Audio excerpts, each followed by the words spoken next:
નમસ્કાર દર્શક મિત્રો, આપ જોઈ રહ્યા છો વિક્રમ ન્યૂઝ. હવે જોઈએ અગત્યના સમાચાર. સુરતના સૈયદપુરા વિસ્તારમાં ડીસીપી ઝોન 3 પોલીસના દરોડા. સૈયદપુરા મસ્જિદે ઇબ્રાહીમભાઈ પાસે 10 થી વધુ પાડા મળી આવ્યા. કામિલ નામનો વ્યક્તિએ કોડન કરી 10 થી વધુ પાડા બાંધી રાખ્યા હતા. આ પાડા રાત્રિ દરમિયાન કતલખાને મોકલવામાં આવતો હોવાનો પોલીસને માહિતી મળી હતી. પોલીસે બાતમીના આધારે અલગ અલગ ટીમો બનાવી સૈયદપુરામાં તપાસ હાથ ધરી હતી. પોલીસે 10 થી વધુ પાડા સહિત અન્ય પશુઓને મુક્ત કરાવી પાંજરાપોળ મોકલવામાં આવ્યા. પોલીસે કામિલ નામના વ્યક્તિની અટકાયત કરી એનિમલ એક્ટ મુજબનો ગુનો નોંધવાની કાર્યવાહી હાથ ધરી. રિપોર્ટર નૈતિક રેશમવાળા, અભિક્રમ ન્યૂઝ, સુરત. શું ઘટના બની આજ?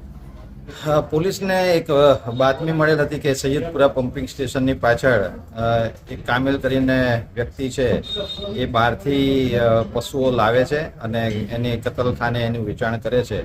તો આ બાતમીના આધારે આજે ઝોન 3ની ટીમ અને લાલગેટ પોલીસ સ્ટેશનની ટીમ દ્વારા એની અહીંયા રેડ કરવામાં આવતા આપ જોઈ શકો છો એ પ્રમાણે ઘણા બધા પશુઓને એણે બાંધેલા છે.